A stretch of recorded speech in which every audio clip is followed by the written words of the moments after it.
प्रणाम से भगवान बाबा हनुमान जी को प्रणाम, महान त्यागी बाबा जोमदेव जी को प्रणाम, परमात्मा एक। इस मार्ग में मैं श्रीमती पुष्पा सोरले, ग्राम पंचायत पायली की निवासी। मेरा इस मार्ग में आने का कारण है कि घर में शराब से बहुत परेशान थी। मेरे पति बहुत ज़्यादा शराब पीते थे, घर में सुबह शाम आके लड़ाई करते थे, गंदे शब्दों का प्रयोग करते थे। इससे मैं बहुत परेशान थी। मेरे बच्चे बड़े हो चुके हैं, बच्चे भी बहुत परेशान थे, बेटियां बहुत परेशान हो चुकी थी।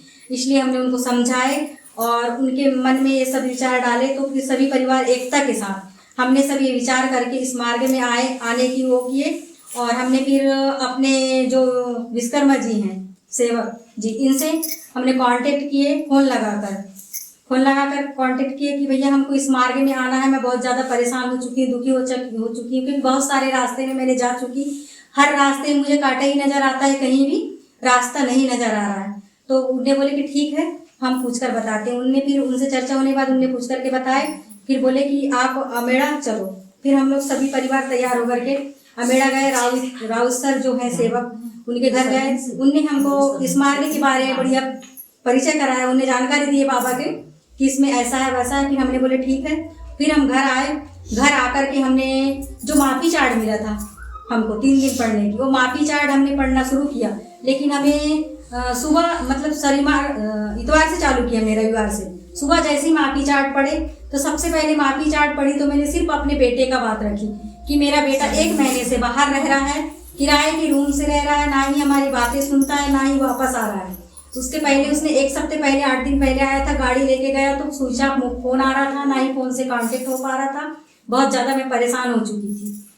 फिर हम लोगों ने माफी चार्ट पढ़े और दिन भर से अपने मन में मैं बालाघाट गई अपनी बेटी के साथ। लेकिन वहाँ दिन भर में बाबा को याद करते रही कि मेरा बेटा मुझे मिल जाए, सीधे मेरा बेटा घर आ जाए, बाबा से विनती करते रही। जैसे ही मैं वापस बालाघाट से करीबन 5 बजे का टाइम था, वापस आ रही थी, तो हनुमान बाबा जी ने मेरे बेटे को मुझे दर्शन ही करा दिया। जैसे ही औलाझिरी पहुंची थी, मेरा बेटा साइड में खड़ा था। मेरी बेटी ने देखी, आवाज़ मारी, ऑटो रोके और आवाज़ मारे कि मम्मी देखो अज्जू दिख रहा है। मैं थोड़ी देर तो मुझे ऐसा लगा कि ये सपना है, अज्जू कहाँ होगा यहाँ। मैंने बोली यहाँ रोड किनारे कहाँ अज्जू दिख रहा है।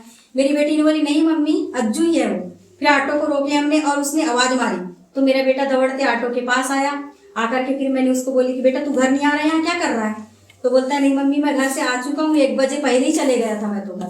मतलब बाबा ने मेरे को वहीं पे वो दिखा दिया, मतलब वो मिला मेरे को अनुभव कि मेरा बेटा मेरे घर पहुँचने के पहले भी घर आ चुका था और आकर अपने पापा से मिल के गाड़ी छोड़ के बेकायदा चले गया। और जाने के बाद वो बालाघाट नहीं पहुंचा, औलाझिरी में ही रुका था। जैसे ही हम लोग को देखा तो हमारे ऑटो में आकर के चल बोले तो आके बैठ गया और सीधे घर आया। घर आने के बाद हमने उसको शाम को बोले चल हाथ मुँह धो और हमारे साथ माफी चार्ट पढ़। उस दिन से उसने माफी चार्ट पढ़ना शुरू कर दिया और सुबह भी बढ़िया उठता है, मस्त नहाता धोता है और माफी चार्ट पढ़ता है। मैंने मतलब इतनी सारी मेरे को वो मिला। और मेरे पति भी मतलब मन में ऐसा लगता था, बोले दिमाग घूमे जैसे लगता था, पीने का मन करता था, लेकिन मेरे को बहुत फ्रेश लगता है, बोले मेरा दिमाग घूमता नहीं है, मेरे को अच्छा लगता है बोलते। और सबसे पहले वही उठते हैं सब।